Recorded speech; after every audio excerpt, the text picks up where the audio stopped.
북이스라엘이 아수르에 의해서 멸망을 당한 때가 오늘 본문 말씀의 배경입니다. 아수르의 강력한 왕 디글랏 빌레셋 3세가 이 아수르의 정책을 북이스라엘에 펼쳤는데요. 아수르의 정책은 정복한 나라의 백성들을 일부를 아수르 지역으로 데려가서 그곳에서 흩어버립니다. 그리고 다른 지역의 사람들을 이주시켜서 그 정복한 땅으로 이주시켜서 혼혈 민족이 되게 하는 것이 아수르의 정책이에요. 그래서 민족의 정체성을 없애려는 것입니다. 아수르를 이용해서 남유다가 북이스라엘을 쳤어요. 그러나 이제는 남유다에게 이 아수르는 위협적인 존재가 되어졌고, 그리고 예레미야에서는 이 아수르가 아니라 바벨론에 의해서 이 남유다가 멸망당할 것을 이 예레미야 선지자가 선포합니다.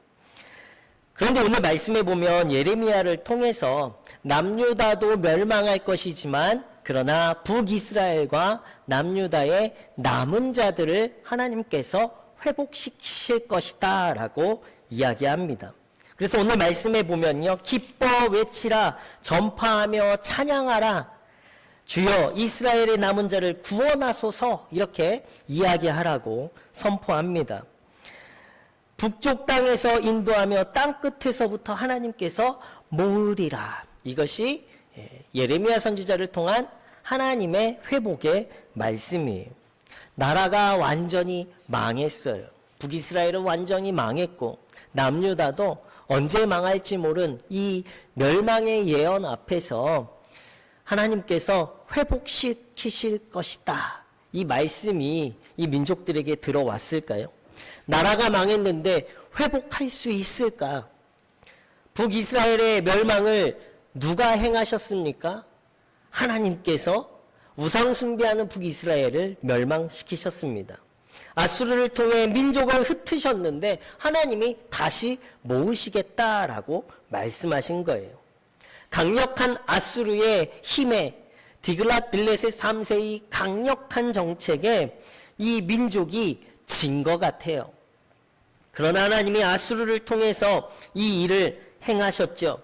이미 민족들은 오랜 시간 혼혈 민족이 되었고 아수르 지역으로 흩어진 자들이 그곳에서 정착하며 사는데 잘 살고 있다가 또다시 그 땅 먼 길을 다시 돌아올까라는 의문도 생깁니다.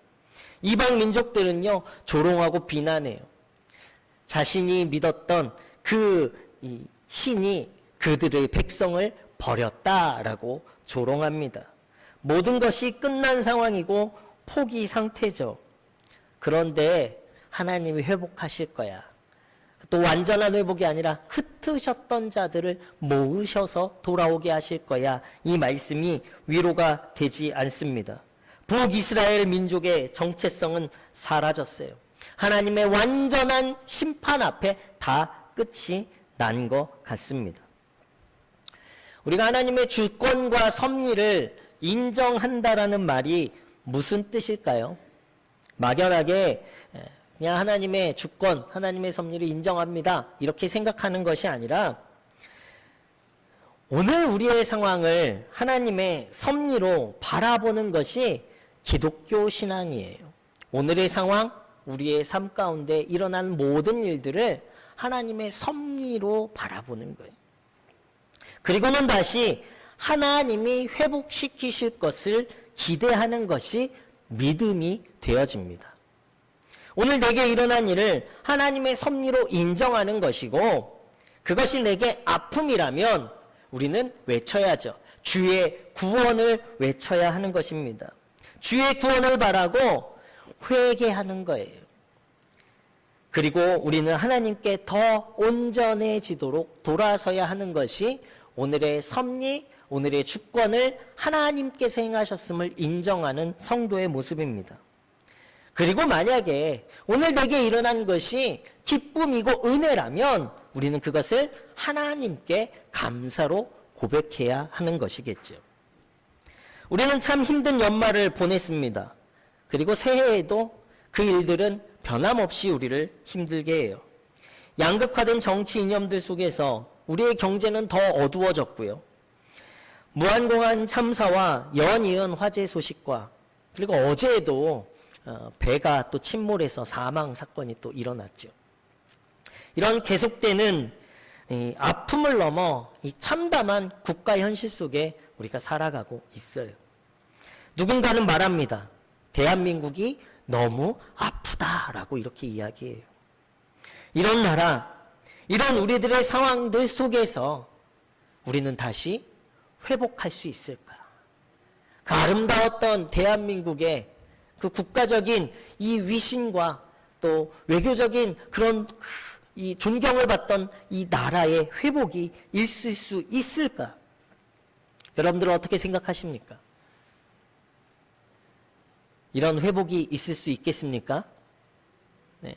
믿는 자들의 대답은 아멘이 되어야 하는 것이겠죠. 오늘 예레미야 선지자는 외칩니다. 기뻐 외치라. 전파하며 찬양하며 말하라.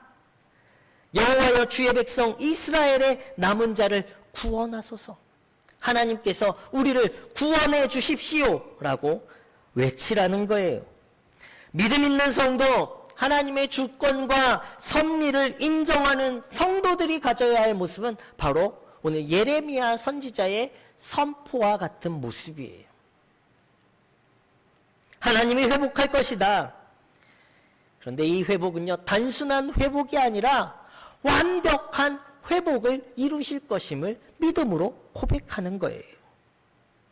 당신의 백성들을 심판으로 끝내는 분이 하나님이 아니십니다. 하나님의 약속을 가진 백성들을 회복시키셔서 당신이 하셨던 약속을 이루시는 분이 우리 하나님이 되시는 줄로 믿습니다.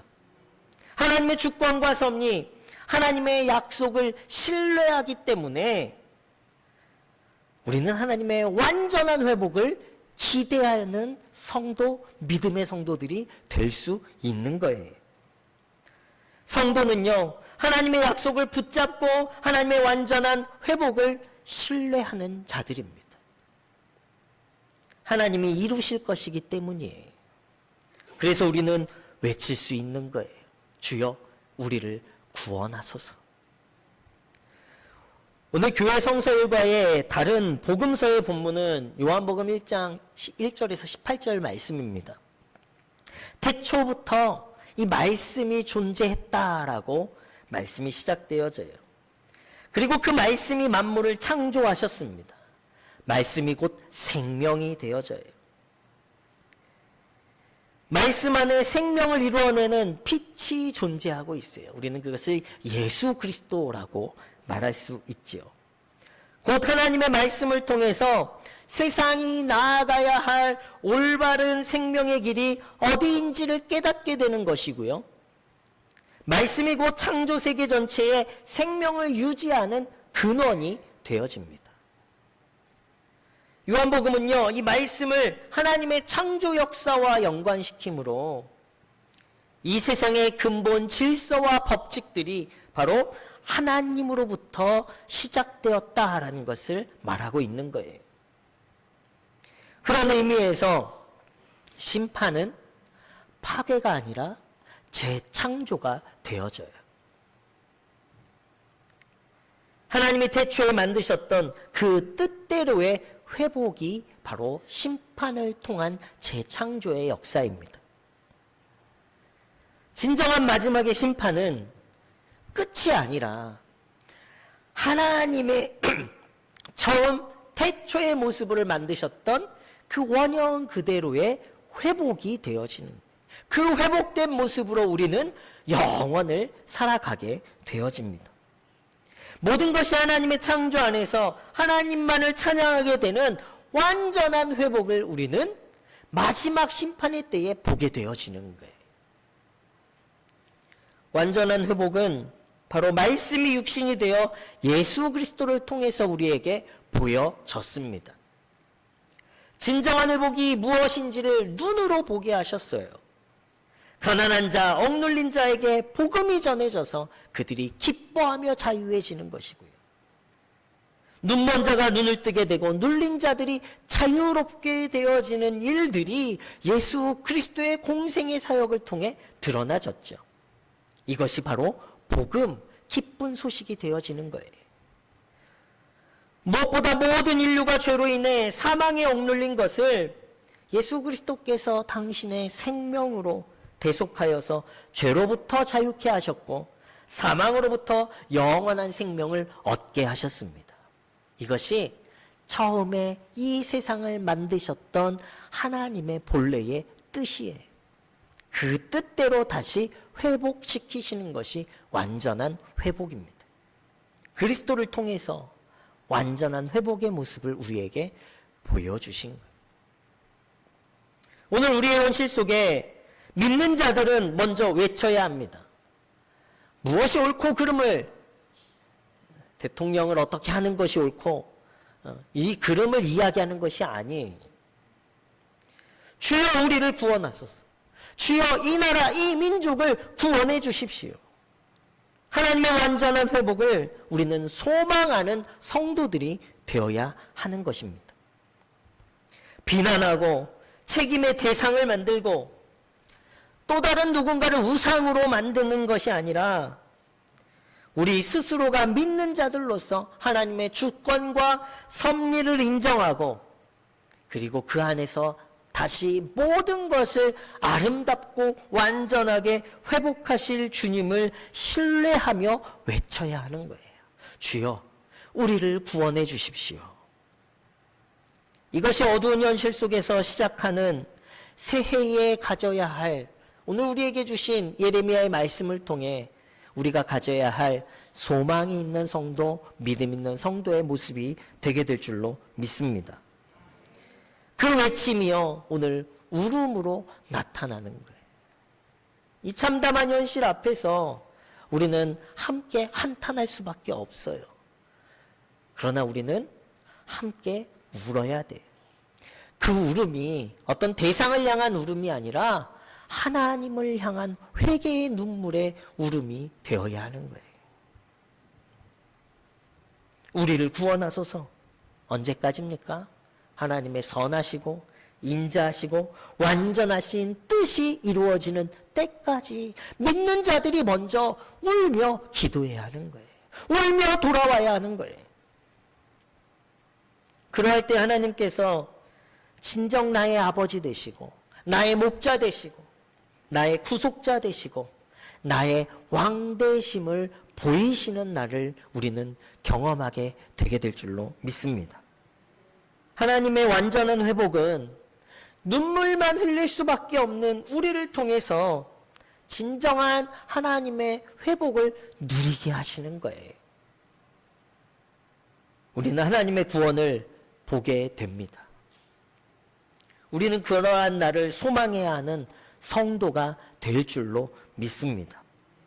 하나님의 뜻은 심판으로 끝이 아니라 기쁨과 자유함으로 완전한 회복을 이루시길 원하세요. 우리가 첫 해를 시작하면서 우리가 다시 소망을 가질 수 있는 성도가 되어지는 것은 하나님이 우리가 소망을 갖기를 강하게 원하시기 때문이에요. 하나님 우리가 소망을 갖는 회복에 대한 의지가 하나님이 강하시기 때문이에요. 오늘 하나님이 흩으셨던 남은 자들을 모으시고 돌아오게 하신다라는 회복에는요, 우리 8절 말씀을 보면 그들 중에는 맹인과 다리 저는 사람과 잉태한 여인과 해산한 여인이 함께 있으며 큰 무리를 이루어 이곳으로 돌아오리라 라고 말씀하십니다. 이 맹인과 다리 저는 자와 잉태한 여인, 해산한 여인은요, 약한 자들이에요. 먼 길을 돌아올 수 없는 가난한 자, 소외된 자, 약한 자들을 대표합니다. 그리고요, 또 해산한 여인, 잉태한 여인은 그 당시에는요, 부정한 여인으로 취급을 했어요. 이 아이를 낳는 것은 신성한 것이지만 피를 흘리며 또 이런 것에서 그냥 율법적으로 부정하게 취급을 했었어요. 하나님의 회복에는요, 강한 자만이 돌아올 수 있는 것이 아니라 약하고 소외되고 부정하고 모든 자들이 하나님께서 다 회복시키시고 돌아오게 하시겠다라는, 이것은 하나님의 강력한 의지입니다. 또 9절 말씀에 보면요, 그들은 그들의 하나님 여호와를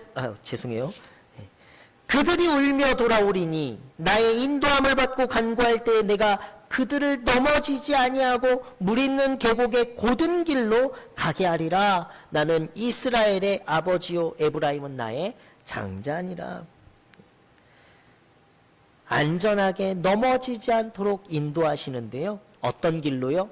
물 있는 곧은 길로 인도하시는 거예요. 물 있는 곧은 길로 인도하신다. 무엇이 상상됩니까? 출애굽할 때에 이스라엘 백성이 광야에 있었지만 갈증을, 목마름을 누가 해결하셨죠? 하나님이 해결하셨어요. 40년간 이스라엘 백성을 지키시고 보호하신 것 같이 다시 회복을 통해 회복의 길로 돌아오는 자들을 어떻게 해요? 하나님께서 안전하게 지키시고 평안하게 생명과 평안의 길로 인도하시겠다라는 하나님의 의지를 말씀하시는 거예요. 험한 여정 속에 제외되고 소외되는 사람이 없이 안전하게 오게 되는 것은요, 사람의 힘이 아니라, 어떤 법과 제도와 원칙이 아니라, 세상적인 것이 아니라 오직 죄송합니다. 오직 하나님의 인도하심 때문인 거예요. 우리가 소망할 수 있는 이유는 바로 여기 있습니다. 우리를 회복하기를, 완전하게 회복하기를 강력하게 원하시는 분이 하나님이세요. 우리는 그 하나님을 믿고 소망할 수 있는 것입니다. 모든 시작이 되시고 끝이 되실 하나님만이 저와 여러분들의 소망이 될 줄로 믿습니다. 오늘의 한국을 지탱해 가게 하시는 것은 어떤 한 정당이 아니고요, 한 사람이 아니에요. 모든 것을 시작하시고 마치실 예수 그리스도가 하실 것을 우리는 기대하는 성도들입니다.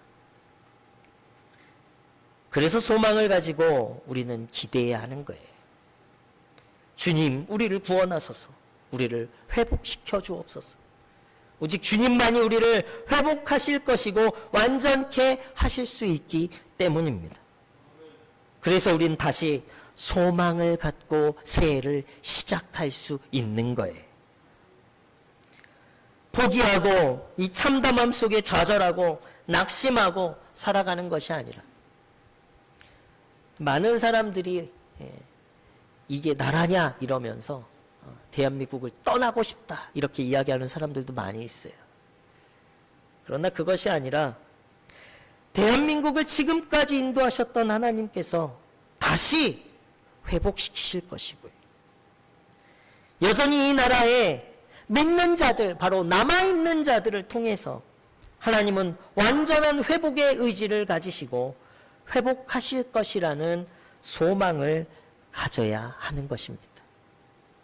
우리 삶에도 완전하게 회복하실 주님을 우리는 신뢰하며 우리는 소망을 가지고 우리의 2025년도를 새롭게 시작하는 믿음 있는 성도가 되어야 할 줄로 믿습니다. 하나님의 완전한 회복은요, 12절 말씀에 또 이야기하고 있어요. 여호와의 복, 곧 곡식과 새 포도주와 기름과 어린 양의 때와 소의 때를 얻고 크게 기뻐하리라. 먼 나라에서 정착해서 살다가 돌아온 자들이 얻게 되어지는 것이 새 곡식과 포도주, 그뿐만이 아니라 소떼와 양떼도 얻게 된다는. 출애굽하고 나서 이스라엘 백성이 광야에서 40년을 지내다가 가나안 정복 전쟁을 들어갔어요. 그리고 그 첫 해에는요, 그들이 수고해서 얻은 곡식이 아니라 하나님이 그 땅에서 자라게 하신 곡식들을 거저 얻게 했습니다. 이 땅에서 우리가 누려야 할 풍성함은요, 하나님의 은혜로 거저 주시는 거예요. 우리는 그것을 누리며 살아가는 성도예요. 그뿐만이 아니라 양떼와 소떼도 거저 얻게 하신다. 이것이 소망 있는 자들에게 하나님께서 거저 주시는 축복이 될 줄로 믿습니다. 저는 우리 문혜의 성도들이요, 거저 얻는 은혜, 거저 누리는 복을 누리시면서 살아가시는 성도님들이 우리 2025년도에 되셨으면 좋겠습니다. 예.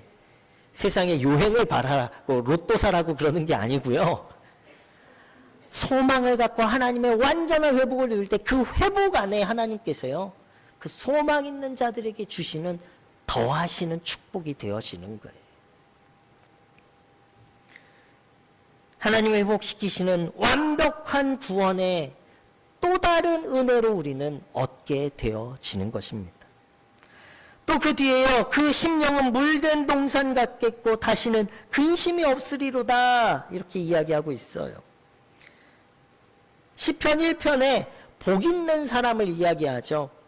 오직 여호와의 율법을 즐거워하며 그의 율법을 주야로 묵상하는도다. 그는 시냇가에 심은 나무가 철을 따라 열매를 맺으며 그 잎사귀가 마르지 아니함 같으니 그가 하는 모든 일이 다 형통하리로다. 이 말씀이에요. 소망을 갖고 우리가 할 수 있는 것은요, 그냥 울며 하나님 회복해 주십시오, 하나님을 향하여 소망을 갖는 것밖에 없지만, 하나님께서는요, 그 소망을 갖는 자들에게 모든 것이 형통하게 하시는, 마르지 않는 잎사귀가 되고 사시사철 열매를 맺게 되어지는 그 복을 누리게 하신다라는 거예요. 형통한 복입니다. 우리의 심령이 더 이상 근심하지 않고 하나님의 은혜 속에서 누리는 풍요로움, 형통의 복을 누리게 하신다라는 거예요. 저는 이 복을 우리 소망 있는 문혜의 성도님들이 다 누리시게 될 줄로 믿습니다. 전혀 기쁠 수 없고 즐거울 수 없는 새해를 시작했지만, 그럼에도 우리 스스로는요, 올 한 해 소망으로 시작할 수 있는 한 해가 되시길 축원합니다. 완벽하게 회복시키실 하나님, 그 하나님께 소망을 두고 살아가시는 성도님들 되시기 바랍니다. 시편 43편 5절 말씀을 보면요, 내 영혼아 내가 어찌하여 낙심하며 어찌하여 내 속에서 불안해하는가. 너는 하나님께 소망을 두라. 그가 나타나 도우심으로 말미암아 내 하나님을 여전히 찬송하리로다. 이렇게 이야기하고 있어요. 또 42편 11절에 똑같이 이야기하고 있습니다. 이것은 이스라엘의 신앙 고백이에요. 고난 중에도 절망 중에도 나는 하나님께 소망을 두겠노라. 그리고 오늘 나는 찬송하겠다. 기쁠 때만 찬송하는 것이 아니라 낙심하고 절망스러운 그때에 하나님께 소망이 있기에 우리는 오늘도 기쁨으로 찬송할 수 있는 성도들이 되시길 축원합니다. 우리를 회복시키실 하나님이 완전하시기 때문이에요. 하나님께 소망을 둔 우리의 회복은 모자람이 없이 완전한 회복을 이루시게 될 줄로 믿습니다.